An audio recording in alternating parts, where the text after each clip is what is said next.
Welcome, everyone. Welcome to We Earth Radio. I'm your host, Michael Stone, and I am so excited about today's guest. My guest is Dr. Barbara Bain. She is Upper Klamath Shasta Hawaiian Anglo, and she's living on Chumash and Upper Klamath Shasta lands. She's an enrolled member of the Shasta Indian Nation of Northern California and an indigenous psychologist actively working in the field of decolonial indigenous psychology. She holds a PhD in depth psychology, a master's of science in cultural resource management, an advanced certificate in dream tending with master dream worker Stephen Alzenstadt. Dr. Barbara Bain is considered one of the top 40 dream workers in the world today. And I am so thrilled to be with you today, Barbara. Welcome. And I'd love for you to begin with maybe an opening prayer for us for this very important topic of dreaming that we're going to be addressing. Thank you, Michael. It's an honor and a joy to be here with you today. And may I say that I hope that this work that we're doing together today is a blessing to all people.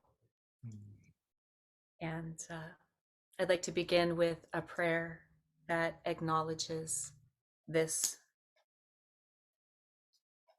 And in the ways that I was taught to pray, uh, which is in the Northern Cheyenne tradition and a family that I have been in a spiritual relationship with for some time. We call to Mahayo. Mahayo is our name for the Creator. And so as I pray, I would like to invite our listeners to think about the name that they call Creator as I call to Mahayo. Mahayo. Neha. Thank you, Mahayo, for being with us here today. Thank you for bringing us together in this moment that we might address the work that was given here for us to do. I'd like to call on all of our ancestors to be with us and to be present in our hearts, our minds, our spirits, our bodies, and all that surrounds us, that they may walk with us in all of our work as it is all sacred. We ask Mahayo that you touch our hearts, that we may understand what you've given us here and the work before us, that you may take away from us anything that doesn't serve our relationship with you and those that work on your behalf. Mahayo, thank you for being with us today. Be with us in our words and our thoughts as we talk about the work of creation. Oh. Thank you. Thank you so much.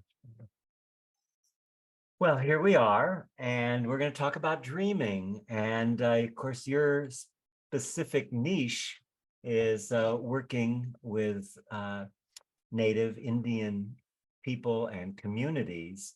And I would like to start out first in kind of exploring the whole idea of what makes an Indian Indian from the multiple perspectives. Your Upper Klamath, Shasta, Hawaiian, Anglo living, and you're an enrolled member of the Shasta Indian Nation. There's many different definitions. So can you maybe address that area first? Yeah, that's a great starting question. And that question is often on the tip of the tongue of anyone that I talk to, as I identify as being American Indian. So there's a lot of different approaches to understanding that today, and it's changing uh, almost daily, if not, yearly or within 5-year increments, because the definition of Indian, it inherently goes back to Europe. So if we consider the term Indian or the word Indian, it actually comes from the word Indios, which is a European word, and it was a word that was applied to Native people uh, in all of Columbus's travels all over the world as he was following the doctrine of discovery. and working for the Spanish crown. And Indios would have been applied to any people that were not Spanish or European. It was Indios refers to an unknown people or people that didn't fall under Spanish doctrine.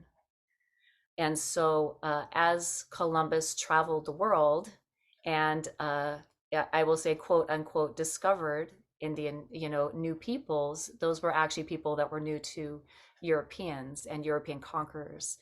And so, by the time he reached North America with his conquistadors, Indios was just, it began as Indios and then Inde, and then through many different transformations of the word, eventually was applied to Native people here in North America, who were then called Indians. So inherently, the word Indian is not a native word.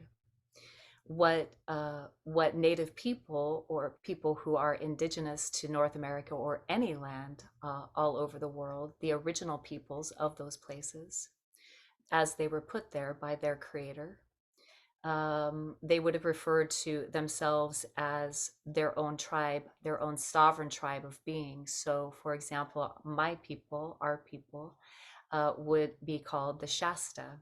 And there were different spellings of that and pronunciations of that. And today it has that spelling, Shasta, Shasta. But to us, that would have meant the people. So if we look at the term Indian, what would be most appropriate in referring to Native people or indigenous people, people whose ancestors had been in those places for thousands, if not millions of years. Uh, the most proper application or the most proper way to refer to those folks or to any of us would be from our tribe or our people of origin. Yeah, so Navajo, Shasta, Chumash, as I'm living on Chumash land, and I want to recognize that, as I speak to you today, I'm living in Chumash territory and calling that home. Hmm. And you said something I don't want to step over. That's the doctrine of discovery, because I don't think a lot of people actually know what that is. But I think that's third century uh, Catholic expression that any lands, correct me if I misinterpret this, but any lands that aren't of the origin of the Catholic Spanish people are heathens, and those heathens therefore are disposable, and the land can be claimed for the right of that country. Have I expressed that properly? I think that's a really a precise explanation. Yeah. So, and the idea in the doctrine of discovery is that, all people should be brought in under the Christian doctrine ultimately, Right. which would have placed them under the power of the colonizing European forces. So first it was Spanish, and although Columbus was not Spanish, he was actually Italian. He was hired by the Spanish crown in order to do their work. And so today what we see is, a continuation of that doctrine of discovery in theory and practice, as it was eventually assumed as a colonizing idea by white Europeans, mostly British, and English Europeans, and later other Europeans to follow here in North Right. America. Right, and it's a key tenet of colonialism, obviously. And so one more piece on this, the colonial perspective of what's an Indian. We didn't talk about that, whether you're 5/8, 1/2, 2/3, 1/4. Talk Yeah, about that whole game. yeah. So that was basically the question that I posed in my first master's degree in cultural and natural resource management. And I say cultural and natural resource management because natural resources for Native people are cultural resources. So the two are one and the same. And I posed that question going into graduate school for my first time because I wanted to know, when people asked me, well, how much Indian are you? You say you're Indian, so how much are you, as a defining factor in identity. So that is a term and an idea that was applied to Native people following 1870 and laws that were passed in the 1870s that basically divided Indian reservations that had already been treated and allocated to Native people as one huge reservation. And then this act called the General Allotment Act was passed. And what that act did was it divided already treated reservations into individual parcels of land. And then that land was distributed to individual Native people on the basis of what was considered to be a blood quantum or a quantum, which is an abstract idea that has no biological foundation. So what would happen is an Indian agent or a census agent who was taking down the facts for the U.S. government to decide who was native and who was not native, and therefore, that would decide whether or not they were given land. So in some cases, the person who was being interviewed, the native person would be interviewed, and they would be asked, well, how much are you? And they might say, if they had a white father and a native mother, they would say they were half. If it was really determined without any kind of scientific or biological foundation. If they had two native parents, they would be considered to be full blood. If they were in so In some cases, a full-blooded native person would get, say, 360 acres of an individual piece of land if they were full blood. In other places and on other reservations around the country, they might get 40 acres because they were considered to be more native. And so they would get less land because it was assumed that they wouldn't farm the land. And so that was really the genesis of the idea, is that Native people would be given a parcel of land, and then they would farm that land in order to civilize them and basically make them white, culturally speaking. And in that way, they would be able to survive the duress and the conquer that they were experiencing.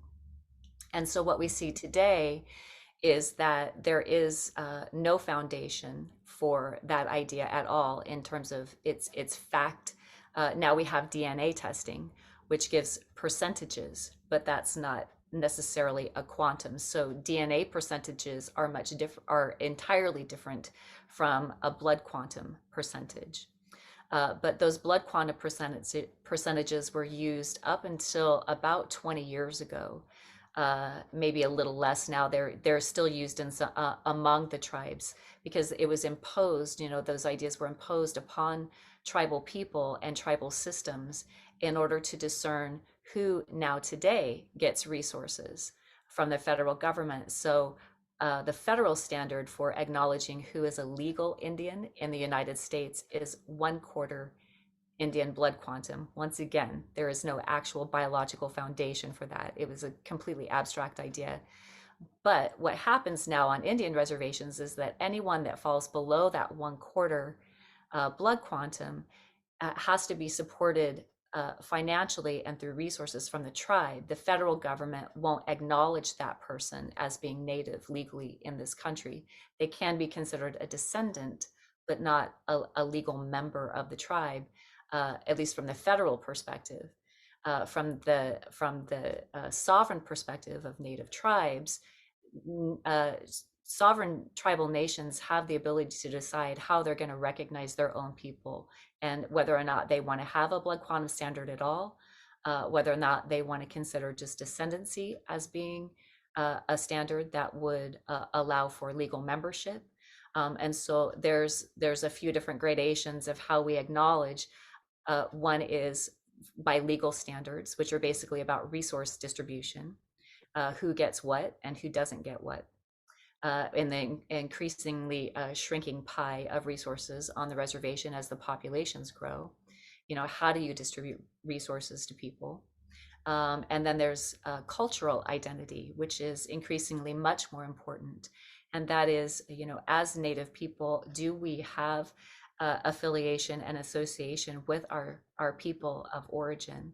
Do we acknowledge that relationship? Are we actively involved in our communities and in the issues that are facing our communities today?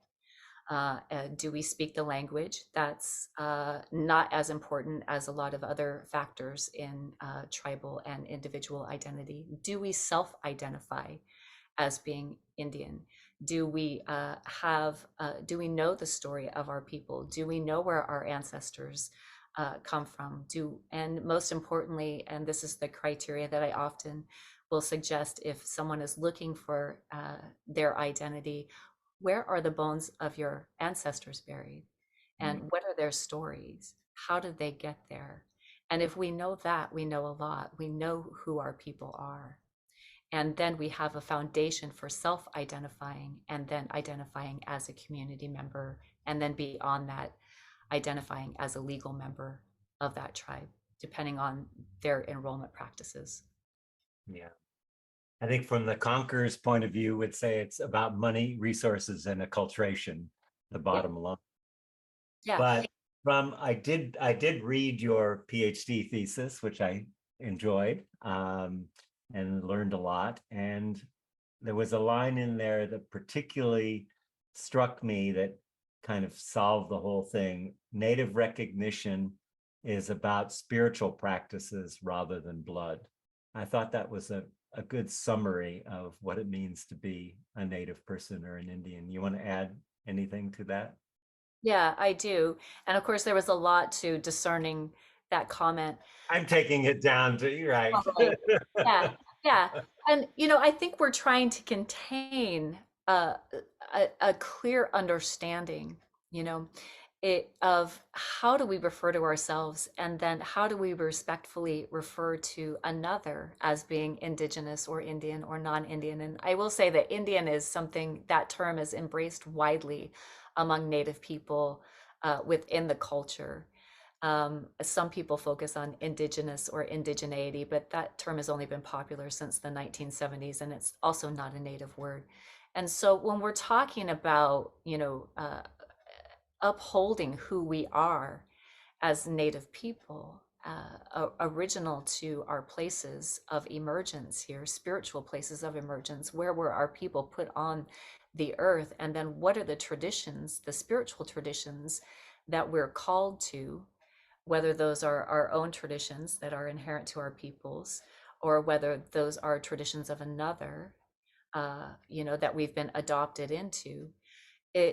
Prior to colonization and contact by Europeans here in North America, people were brought into the spiritual tradition of each distinctive people, indigenous peoples, right? So there's not one way to be Native. There never was, and there never will be. It's not. A monolithic identity. And so being Native is about being native to the people that we come from and being adopted by the spirit of that thing. And even as Europeans, when they came here to North America and started intermarrying with the indigenous people already here, a non-native person, 100% purely European blood, could be brought into a tribe of people and live and be fully considered to be a person of those people. And so, in our origins, this idea of quantifying anything was never a native practice. So, once again, we have to go back to what are the colonizing policies and ideas that have been applied to Native people that have been taken entirely out of context. And then all of that gets even more, kind of confusing when we talk about the New Age spirituality and adopting, taking from another culture and identifying that as our own. And so that's a whole other issue. But inherently speaking, when we are called to the spirit of something, and then we immerse ourselves in that way of life, and that is ultimately what it means to be a native person. Is it's not a religion, it's a way of life. It's how we conduct ourselves on a daily basis. It's how we pray to the our creator and the helping spirits that work on behalf of that creation in the way that we understand it and know it. Mm, beautifully said. Thank you. Excuse me. Let's talk about dreams and dreaming. So you're trained as a depth psychologist in the Jungian methodology, eco psychology, and I'd like to contrast that with the native dreaming. So contrasting the Jungian unconscious to what from the native perspective would be connecting with spirit or some manifestation of that. Maybe you can talk about that a little bit so we can get started into the dreaming aspect of it. Yes, thank you. Well, when I began my doctoral dissertation work, I came into the program of study with the question, what is it that Native people have been talking about in terms of dreaming and identity and our cultural practices? Because as a California Indian and being Upper Klamath Shasta, my people all come from the northern portion of the California side of the Klamath River, and understanding that dreams have in kind of inherently, there's this inherent assumption that if you're Indian or if we're Indian, that we immediately have been brought up in a culture that respects and understands dreams. And what I found throughout my life is that most Native people actually don't have a relationship in that kind of depth with dreaming. And it's because that's one of the things that was lost in the conquer of our people and the genocide of our people. So how to even establish a relationship with the dreaming world in our ceremonial life, or in the daily life, really became my question. And what does that mean to have a relationship with that? And in the process of trying to understand that for myself, and having had dreams in my own ceremonial practices, that I did not have a traditional elder that could help me understand what that dreamt, what was dreamt, and what the meaning of that was for my life. I began this quest to understand that for myself and to try to recover that knowledge where it has been lost. Because in the process of conquer, one of the first peoples, holy people, spiritual people to be identified and killed were the dreamers. And the idea is that if you kill, literally kill or genocide, invoke genocide onto the the dreamers of any one society, it's like you kill the spirit of that society. And so, one of the people who, indigenous elders and philosophers who has articulated this idea quite well is Eduardo Duran, Dr. Eduardo Duran. And what he said was that, you know, um, in the Indian way or in the indigenous way, what we call the world of spirit, psychology, and the world of Jungian psychology calls the unconscious. And so here we are in what is not a place, as Jung has defined that. He reminds us that this is a process, right? This is an ongoing, perpetual creative process that we're in. And we understand that to be that we are always dreaming. We are never not in a state of dream. And so if we're to claim that idea and reclaim that foundational human practice of dreaming, we can agree that we all dream. Whether we remember our dreams or not, or work consciously with our dreams, is one thing. but to acknowledge that we all dream, and that as we do, what we're doing is we are in an ongoing relationship with the sacred world and with the world that is perpetually becoming, perpetual creation. And if we're to lean into and listen to the language of the dream, the symbolic language of the psyche, the symbolic language of the sacred world, and we begin that process of understanding dreams again, how they're trying to communicate with us, how we're in relationship with that world, then we understand our lives and the very dynamics that are actually helping us create our lives, whether we're conscious of that or not. Oh, I love that. And inherent in that is, from the Jungian perspective, it's very much in the Cartesian Newtonian objective reality. If it can't be measured and seen, then it doesn't exist, kind of thing. But from the spiritual point, it's no longer reified. It's actually connects me rather than disconnects me from everything in nature and spirit. Indeed, we can think of it as being like trying to look at the ocean, the entire ocean, when we're at the bottom, standing on the bottom of the sea. It's so huge, it's so immense. It's it's in everything that we do. It's in every movement that we make. It's in every breath that we take. It's in every moment that we're alive. We're literally in an imaginal process that is intensified. Another elder explained to me that dream is like the ultimate meditation.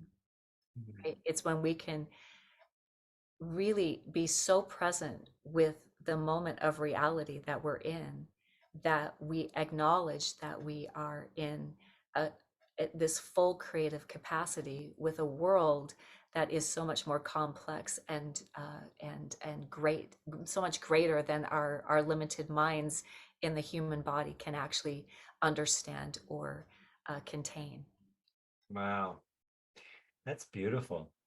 What comes to mind to me then, in looking at um, the history of, let's just say, for point of conversation, because that's what you've been working in, the native population of California, and the fact that by, what was it, 1849, 98% of the population, the Indian population, had been decimated. In other words, the very few people that were left with a legacy of deep trauma. And so if we're looking at that trauma, the number one issue in trauma is separation. It creates separation. And so if we've got these dreaming practices, I think it's really powerful to look at how can the native perspective on dreaming, whether you're an Indian or anyone that's listening to this podcast, how can that heal the trauma, the separation, the colonialization, the acculturation that's taken place not only in the indigenous populations, but in all populations. Mm-hmm. Yeah. Well, here in California, by the the 1900, there were less than 15,000 native people left. And so when gold was discovered at Sutter's Mill in 1849, in that 2-year period between 1849 and 1851, when gold was later discovered in Wairiko, where my people were located, um, it really instigated and initiated this gold fever. Uh, Literally tens of thousands. By 1900, over 300,000, mostly men, had moved in from all over the world in concentrated into gold country here in California. And so in order to get to the gold, of course, the people were just cleared out of the way. And so what was experienced here in California was the largest mass murder in US history, because it was the genocidal impulse that was perfected. Because as the westward advancement moved from east to west and then from south to north, uh, the genocidal impulse and the conquerors couldn't go any farther west without heading east again, right? And so what we experienced here in California and our native population was a genocide so horrific and intensified as to be unlike any on the planet at that time. And so as we hold the intergenerational trauma that has emerged from that, for our peoples, uh, it was just yesterday for us, because that, I trace my lineage back to my ever so great grandmother, whose name was Atitipak, who was at the site of the genocide and who was one of the survivors of our genocide, which left only 150 Shasta people alive. And so my ever so great grandmother and her daughter were survivors of that genocide. So for me, that's a very personal history. For someone who is not Native or doesn't identify with that history, and I say history, but these are events. They're not just history, and they don't live outside of ourselves. As Native people, we carry that history with us and that remembrance with us, and we actually carry it in our bones and blood, because as we have had to no choice today to recognize that we are the blood of both the conquered and the conqueror. And so we walk in two worlds. We have to hold both of those places. And as we do, to bring back those traditions that have served that have served our peoples traditionally. And dream is one of those traditions that has served our peoples. Our people were dreaming people all over California. And historically, what we saw prior to conquer and contact by Europeans was one of the most advanced cultures in the world, and incredibly advanced technologies. And one of the things that enabled that to happen was our relationship with the dreaming world. So, for example, for my people, every single thing was dreamed. The way, what we wore, what we ate, how we hunted, how we fished, all of our technologies, where the village was placed, when a person could marry, who there was so much. Every single thing was dreamed, and then it was put into reality. And so the idea today that is that as we recover our sense of identity, as we recover our cultures, as we recover who we are as peoples, we will again dream that back in. And so for us to have a relationship with our dreams in the dreaming world is actually critical to the recovery of our identity and our sense of self, as much as it's critical to our relationship with the sacred world. And so if we want to know how our lives are going, and if we want to know what the calling is and what our meaning and our purpose is in the world, then we must go back to the dream. We must once again source the dream as that primary piece of information that is teaching us and is in a direct relationship with informing who we are and how we're to move through the world. Brilliant. I love that. And your statement, everything that's dreamed is put into reality, really begs the question, which reality? Is the dreaming reality not superior, but larger than the reality, what we call reality, which is when we're talking about reality, it begins to shift in what you're saying. Yeah, well, if you go back to even, the Aboriginal people, what they say is that the dreaming world is is the reality.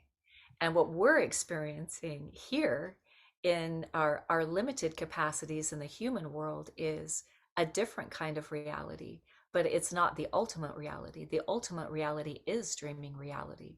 So if we can apprehend that piece of consciousness, and I think that's one of the things that Jung did very, very well, And one of the things that makes Jungian psychology so kindred with indigenous psychology and indigenous approaches to understanding dream and its purpose and meaning for all people, that piece where we source that as an impeccable reality that helps us to understand the reality that we're moving through right now on an individual and a community and a global basis.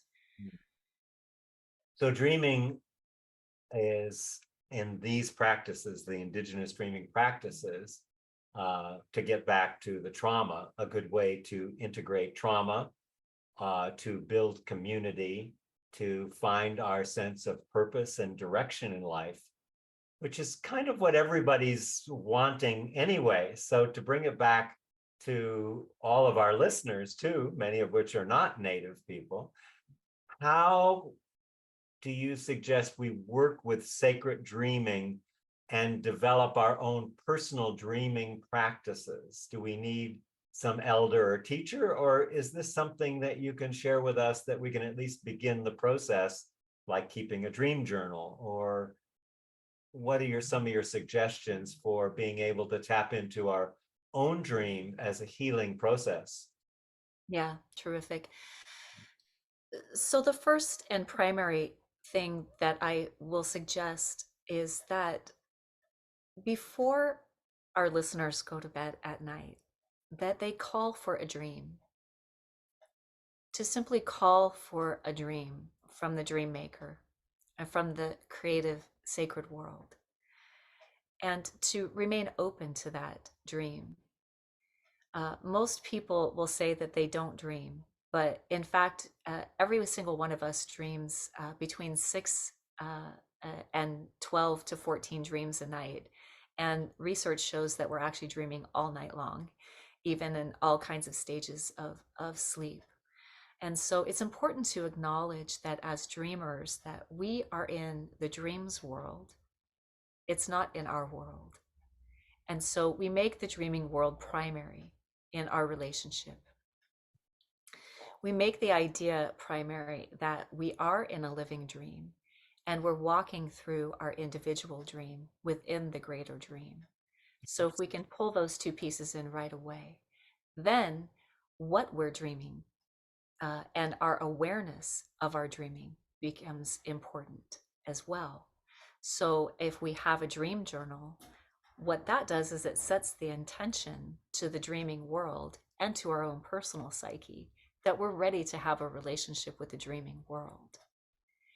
And I suggest that what people do is get a nice big dream journal. I get one of those big, huge ones at the bookstore. I like the unlined dream journal because sometimes I don't want to write the narrative out. Maybe an image came to me, and an image is just as powerful as any narrative that we can write down.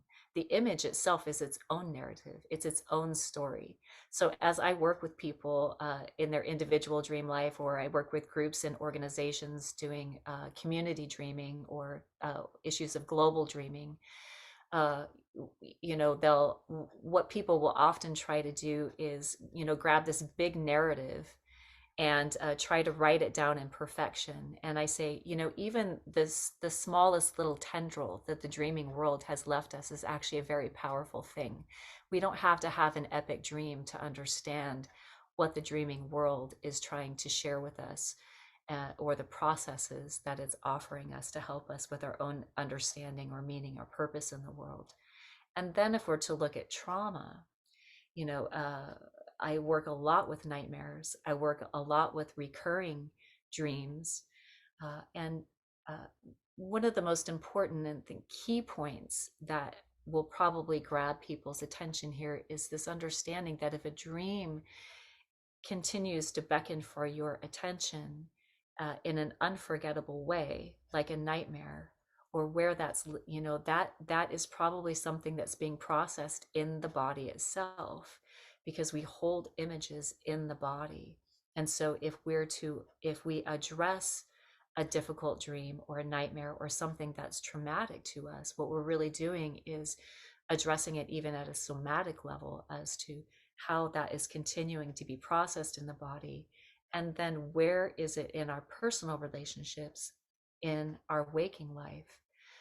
Um, People, a lot of folks will have a dream uh, that is a difficult dream, and it's a guarantee that something in the waking life has cued that dream off or has set that dream off. So it's important to really notice when a difficult dream has visited, what has gone on in that dreamer's life to cue that off. And that's a piece of consciousness that can become an ongoing practice for someone that is dealing with trauma, whether that's a direct trauma that they've experienced in their life, no matter when that's happened, whether that's happened from their childhood, it's a recurring memory. There are dreams that go with that recurring memory, but to understand when it's been cued off, and sometimes it can be something that person didn't even know was queuing up the trauma. But when the difficult dream comes, then now we know we're situated in that a field of trauma. Mm. And so to acknowledge that, and then to notice with that dream what the landscape is. And that's one of the first questions that I will always ask as I'm waking into the day. And I'm starting to become consciously aware of my waking life. I will try to get my imagination to remember where I was. And I will ask that question, where am I? Or where was I in the dream? Because then we understand literally where our feet are on the ground in the dreaming world, and what is the quality and nature of that landscape. And if we can get back to the landscape in the world, the dreaming world, right? The world of the imagination, the unconscious process, then we have a greater sense of how we're situated here in the waking world and how we're grounded here or not grounded. Maybe we are flying, maybe we are out in outer space in the dream, maybe we are so far from a grounded reality that we're all the way out there, and there's a lot of adventure out there. But if it's a traumatic dream, we want to get ourselves grounded, and we also want to be able to source inside the dream and the dreaming world. And this is why it's so important to understand and write the dreams down where we can, and understand the ongoing narratives that are happening in our own dreaming world. If we can understand what the qualities of those worlds, and the characteristics of those dreaming worlds are, then we can also source the medicine within the dream. So it's like nature. When we go out into nature, I used to live in the Northwest for 25 years, and we have these things called stinging nettles, right? You go out there, you grab that nettle, it looks like, well, now you have burning stings all over, right? Well, right next to the stinging nettle is the fern, the red fern, right? It's the medicine. And if you rub the red fern uh, spores on the stinging nettle, it takes the sting away. So the same is true for the dreaming world, and it's true in terms of sacred law and in terms of natural law. Where the poison exists, there is also the healing remedy, usually right by its side. And so in the dreaming world, we can source what felt like medicine to us in the dream in the midst of that trauma, what felt like an ally to us. uh, it could be a dream figure. It could be something from nature. It could be a color. It could be a song. There's all kinds of things that healing, all kinds of forms that healing can come to us. And so as we situate ourselves in the dream, and if we can remember our dreams, great. Maybe some people are just really great. They'll never forget a dream. I've met them. But for those of us that are profuse dreamers, and that we have a lot of dreams, it's important to write those narratives down, because then we can go back, and when we have a trauma and we're wanting to heal from that trauma, we can actually go back to the dreaming world, and we can request that those healing medicines and those healing allies come back to us in our moments that we're aware of our trauma in the waking life. We can call them forward. We can ask for their support. We can ask for their advice. We can have them inform our waking life as we're walking through it. And in that way, to really accept their power and accept their healing. And this is very traditional. Mm. I just want to, we do a lot of, in the trauma circles I do, we do a lot of journaling. And just to elaborate on what you're saying a little bit, or to clarify, it's not just that you write the dream down like the moon was on the water and there were three sharks circling the reflection, and then write that and put it away. It's like really bringing myself then into it, into the narrative. Oh, how did I feel? Was I scared? Did I, what sensations, what emotions, what thoughts came up? So it's not just writing down the dream, it's really to do an analysis. Oh, maybe that's not the right word, but to really deepen my sense of being in that dream. Yeah, I love the idea of creating a conscious relationship with the dreaming world. And when we write our dreams down, and I think that we've spoken to this a little bit before, the idea that putting pen to paper is actually quite a powerful thing. It's quite a bit of magic in one sense, because it's as if we're pulling something from what we perceive to be an intangible world, and we're making it tangible and material in existence. And so now we can actually, in a linguistic form, a written form, symbolic, it's a different type of symbolic form to write something down. Now we are connecting with it at the material level. And so we can go back and refer to that dream. And then we can also see how those dream figures have changed through time. So if I have a dream of a bear, so one time I had a dream that there was a bear and it had paws on the ground, and it also had paws up on the second half of its body. So, there was this torso in between, but there was, and so, that bear had special abilities, right? And there was a lot happening around the bear. Now, the next dream that I had was also of a bear, but that bear had an entirely different quality to it. It had little bear cubs. It had different capabilities. And so we want to source within the dream how the dream figure itself changes over time, because we change over time.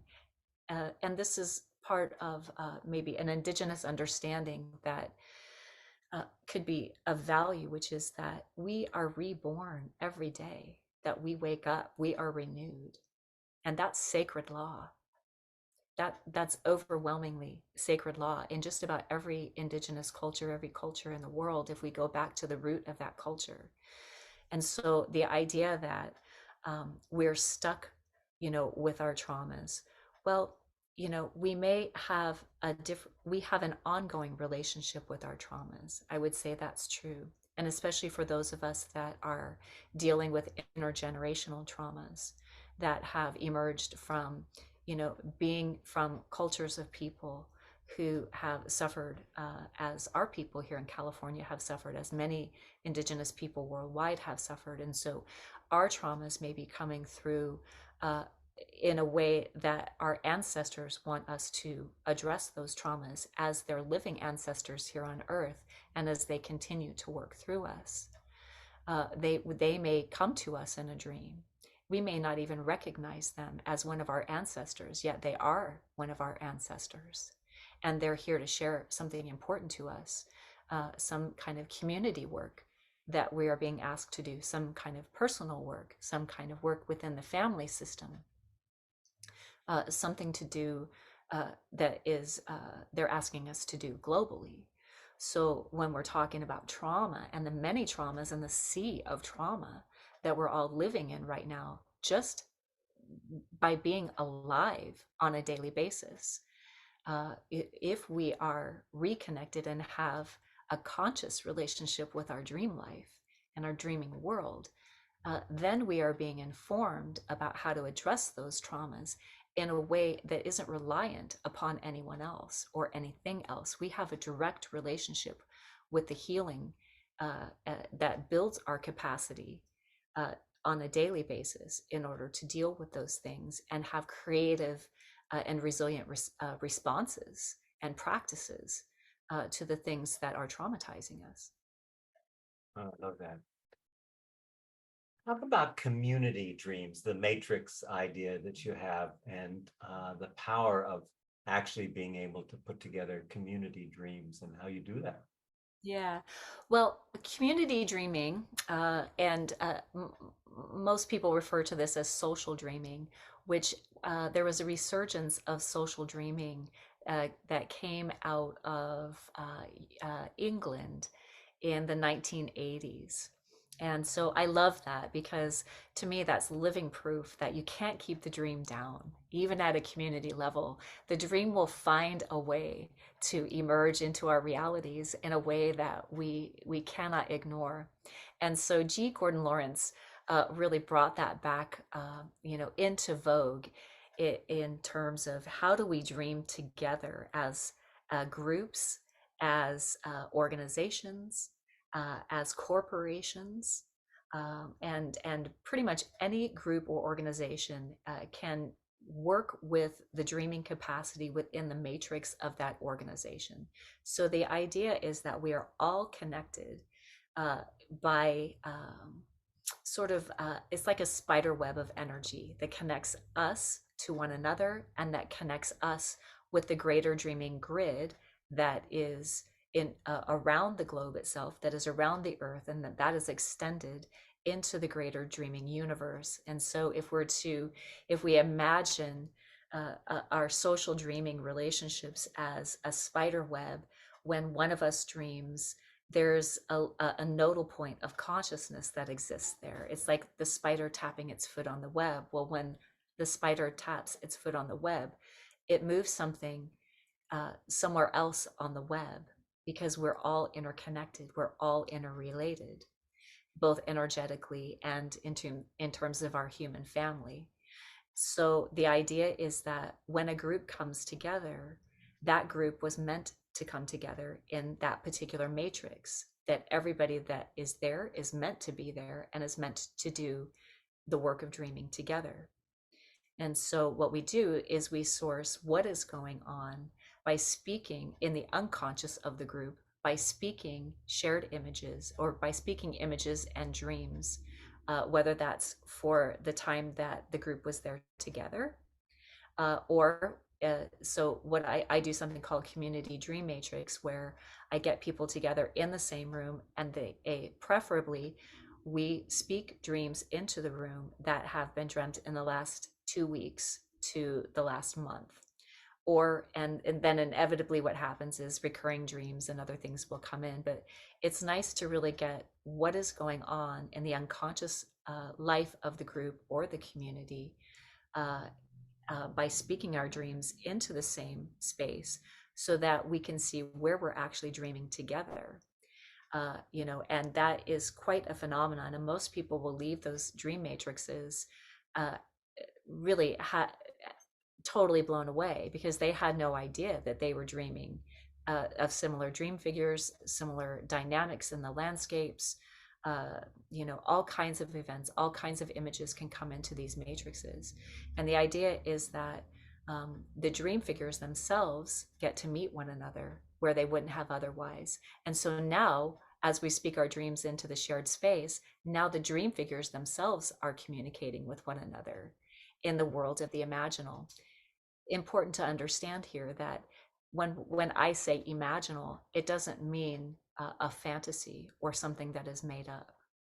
The imaginal world is quite a potent place, and in indigenous theory as well as in Jungian theory, it's as if we dream with our heart, right? We imagine with the heart. That is the seat of imagination, and so it's actually quite a potent thing that cannot be othered. Like the imaginal cells in the caterpillar that turned it into the butterfly. Right, yeah.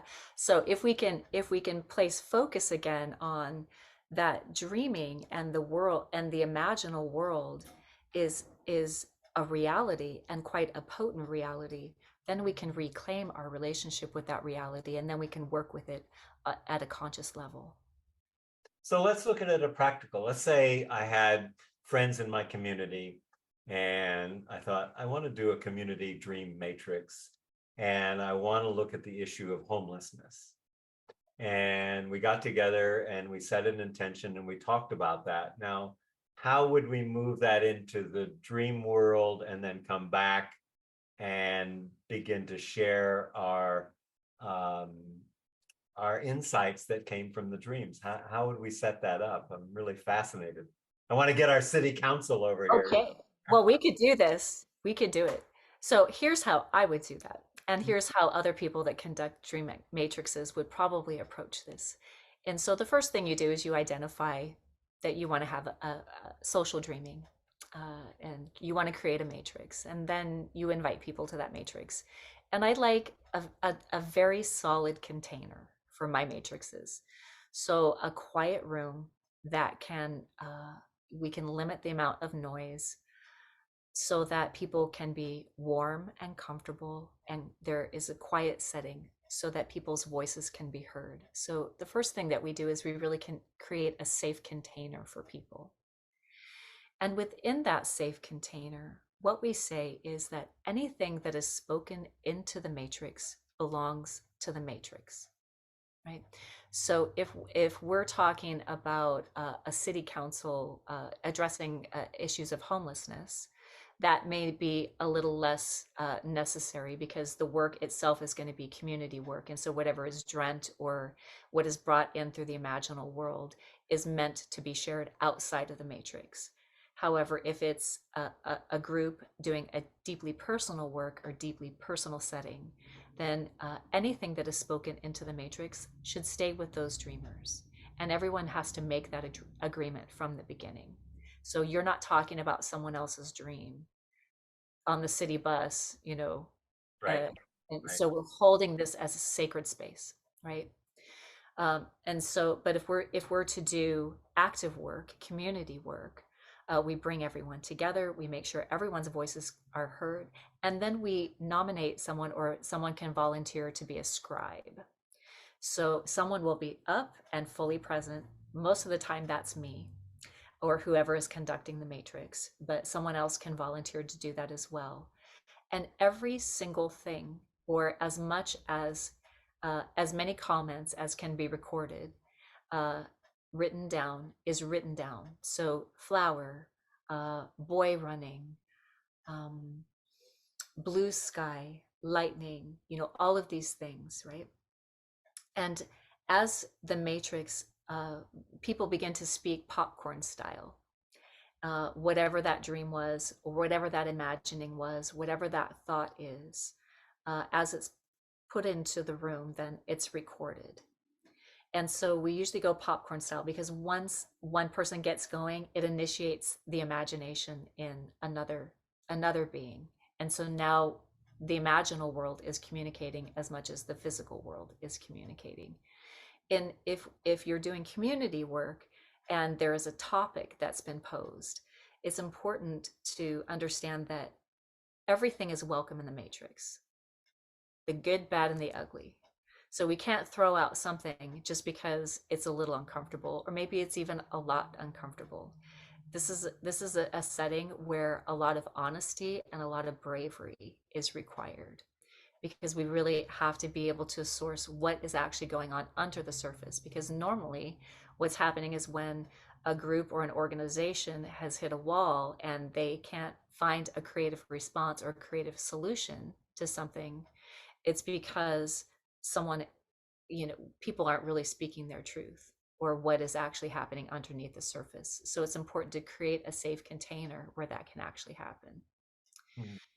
And then you start thinking outside the box. And that's the whole point, is you're bringing in information that couldn't be brought in any other way. And so what we're looking for here is original ideas. So once then the matrix, and usually matrices will go about 45 minutes to an hour, and then I end up having to, kind of reel it all in. And then what we do is and I arrange people in a spiral on the ground. And so we're not looking at each other as we're speaking. So there's no judgment. right? So everyone gets a little bit of anonymity here. So you can feel free to speak whatever it is that you need to say into the room. And so then afterwards, when we all sit back up and then we face each other and in circle, then someone reads everything that was spoken to the matrix. And now we get a chance to reflect on what was said. And that creates its own narrative. So now what we have is primary material that can be used in order to build ideas that will address the greater issues in community, and mostly in ways that hadn't really been considered before. Wow. It occurs to me that faith, um, authenticity, and presence in a safe container would be very important aspects of doing that kind of work. Yeah, it is really important.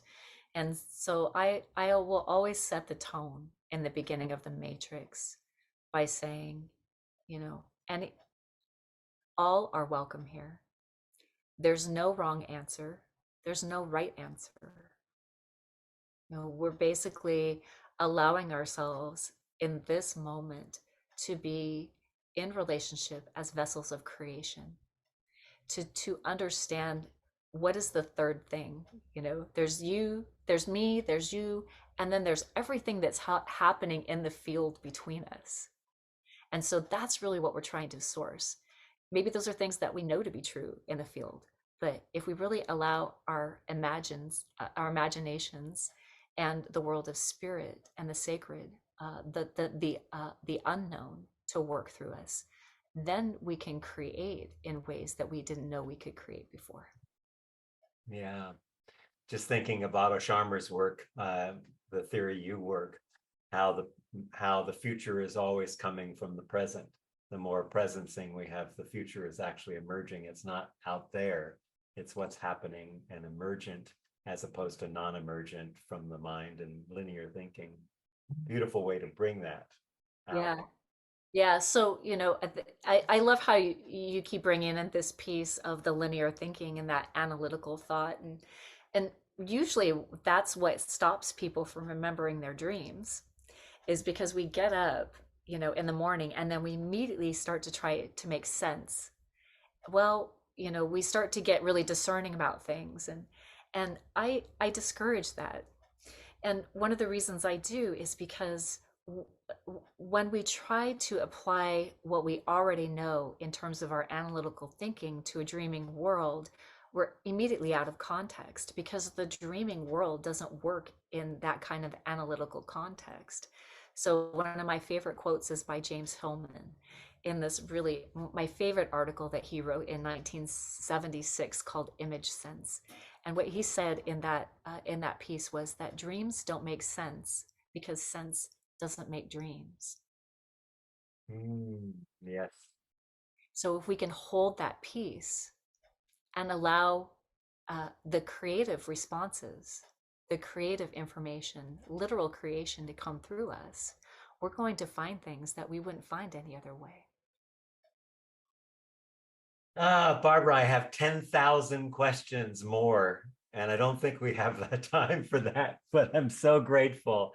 I'd like to bring this session, maybe we'll do another one together, with just looking at things that you think are really important that we didn't say, that might want to be emergent right now in just our relationship, that in between that you're talking about. Yeah, yeah.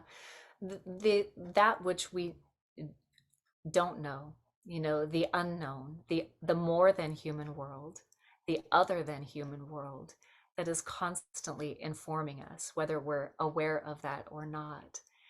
And I do want to acknowledge that in terms of trauma and the field of trauma, and the beautiful work that you do in terms of integration, that this is a piece of nature that can be brought into us as a great healer, no matter where we are, no matter what context we're in, no matter what we're doing.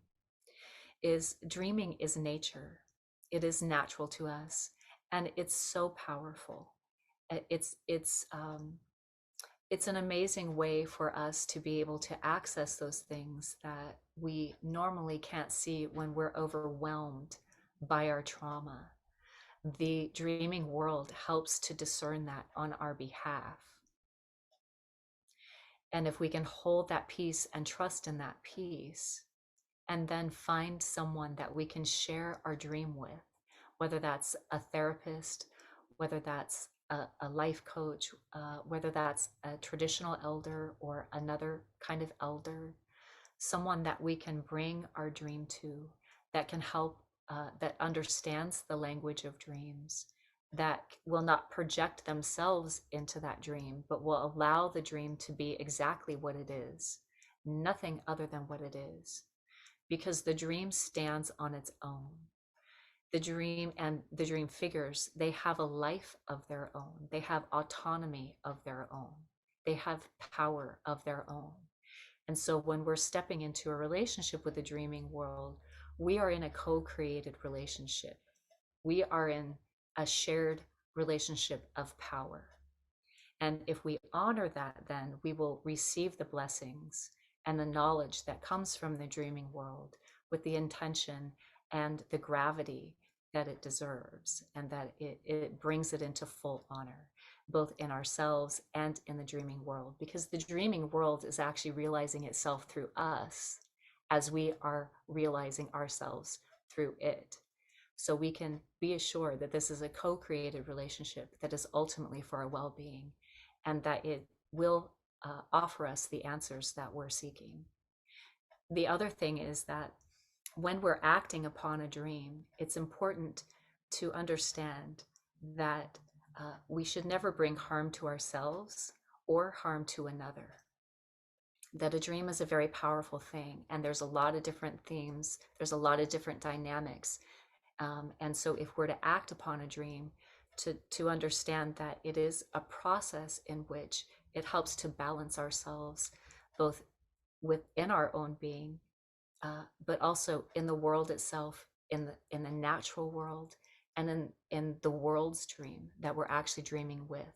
Some of these dreams that people are experiencing, especially as our world gets more and more complicated, we have environmental stresses, we have social stresses, we have political stresses, we have stuff going in our family, we have all this stuff going on with COVID. So it's important that we take the dreaming world's cues in a way that are not absolutely literal, but that also we take them with a certain symbolism, and that we never harm ourselves or another. And if there's any question about that, that we go to an elder and we consult with someone who is wiser than us. They don't necessarily have to be older than us, but it's just someone that we are confident is a wise person, and we can consult with that. Because if we're called to do work in the world, that also needs to be affirmed by individuals in our community that we step up with, that stand behind us, and that are our supporters as we walk into the world with that dream. And that always in the lead is the well-being of ourselves and the well-being of others. Dr. Barbara Bain, I love you, and I am so grateful for your wisdom, for the inspiration, for the connection, for how you put all this together. It's amazing, and I can't wait till our next time together. Well, likewise, we'll choose a different topic and we'll go for it. I love that. I love it too. Michael, thank you so much for having me on your program today. It really has been an honor for me, and I hope it's been a blessing to you and a blessing to all of our listeners. I only speak on behalf of myself, and may this be a joy to you. Mm.